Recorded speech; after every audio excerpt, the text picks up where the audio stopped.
So I think it goes without saying that when you become a parent, you know that your life is going to change, and you know that your time is no longer going to be your own. But I don't think you really realize how much is actually going to change until you bring that baby home from the hospital. There's nothing that we could have done to understand what we were really getting ourselves into. So the first day we brought the baby home, Ashley and I were just excited to be out of the hospital.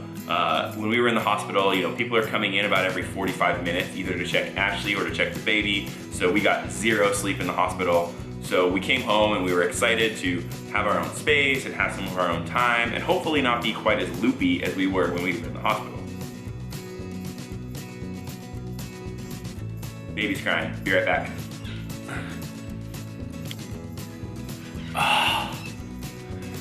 Perfect example of my time not being my own, but that's okay. So I just went in there, I changed her, I walked around with her a little bit, I tried to put her back to sleep.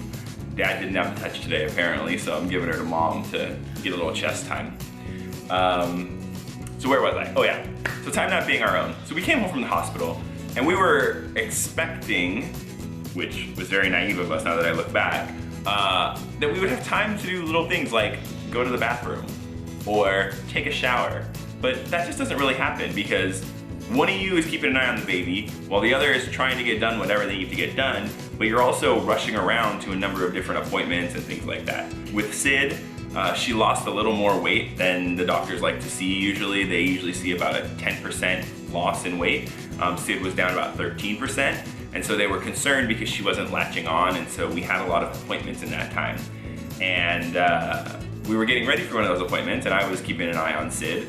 And so while Sid was sleeping, I was trying to cut my nails.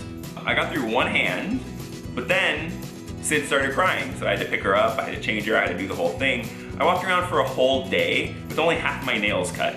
Also, Ashley and I have had to take turns showering. So she'll shower one day, I'll shower one day, and we feel like the stinky kids right now because we just don't have enough time, and when we do, we want to take a nap.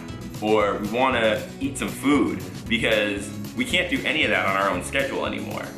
Sid now has been gaining the weight back, but she's been eating a lot more. So she's basically up every night from about 12 o'clock to about 5 o'clock in the morning eating nonstop.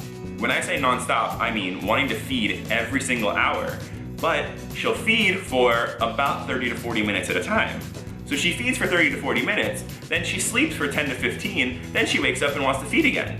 Ashley and I knew we weren't going to be getting sleep, but we didn't know that we couldn't shower. We didn't know that we couldn't go to the bathroom. We didn't know that we had a hard time trying to figure out when to eat.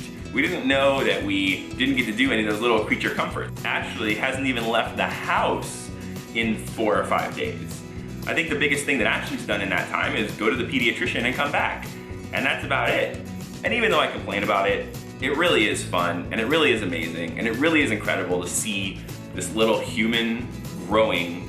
As I lay her down on a changing pad to change her, I can see the way that she's growing, and I can see the length that she's changing, and I can see, her skin turning more into a skin color, going from like the little yellowish thing that they come out as they get rid of that jaundice, to a healthier, happier baby. Just wanted to pop in with a quick little update. I don't know if this video is coherent at all because I'm running on like 4 hours of sleep, which is pretty good, I think, for last night, but I wanted to come in with an update. So thank you very much. Leave a comment below if there's anything specific you want to know about. Otherwise, I'm just gonna keep kind of filling you in on what's going on in our lives. Thanks again, and I will talk to you guys soon. Okay, bye.